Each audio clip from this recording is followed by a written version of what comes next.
আমার এইখানে যে গাছটি দেখতে পাচ্ছেন এটাকে বলা হয় তুলসী গাছ। তুলসী গাছ আমরা কম বেশি সবাই চিনি, বিশেষ করে আমাদের হিন্দু ধর্মে একটা পবিত্র গাছ। তবে এই গাছটার কিন্তু অনেক ভেষজ গুণ রয়েছে। বিশেষ করে এই গাছটা অ্যান্টি অক্সিডেন্টে ভরপুর, যা আমাদের শরীরের রোগ প্রতিরোধ ক্ষমতা বৃদ্ধি করে। আবার এর মধ্যে রয়েছে অ্যান্টি ইনফ্লেমেটরি গুণাগুণ, যা আমাদের শরীরের প্রদাহকে দূর করে। আবার আমরা দেখছি যে ছোটবেলায় আমাদের যখন চোখ উঠতো বা চোখে প্রদাহ হতো বা ভাইরাস ঢুকতো, তখন কিন্তু এই পাতার রস করে চোখে দিলে ওই যে ভাইরাস দূর হতো এবং চোখের প্রদাহ কমে যেত।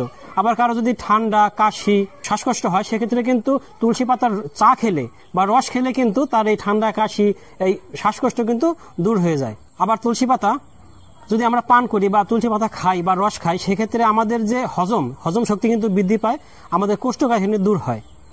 আমাদের মুখে এই দুর্গন্ধ দূর করার জন্য কিন্তু আমরা এটা তুলসী পাতা ব্যবহার করতে পারি। যাদের কিডনির সমস্যা আছে, কিডনি রোগীদের ক্ষেত্রে কিন্তু এটা একটা বেশ চমৎকার একটা ঔষধ। তুলসী পাতা আমাদের শরীর থেকে বিষাক্ত উপাদান বা বিষাক্ত টক্সিন বের করে দেয়। তবে হ্যাঁ, তুলসী পাতা অতিরিক্ত খাওয়া যাবে না বা এর চা অতিরিক্ত পান করা যাবে না, সেক্ষেত্রে কিন্তু বেশ কিছু সমস্যা হতে পারে। যার জন্য আমরা যদি তুলসী পাতা থেকে উপকার নিতে চাই, পরিমিত মাত্রায় বা একজন চিকিৎসকের পরামর্শ নিয়ে আমরা এটা সেবন করব।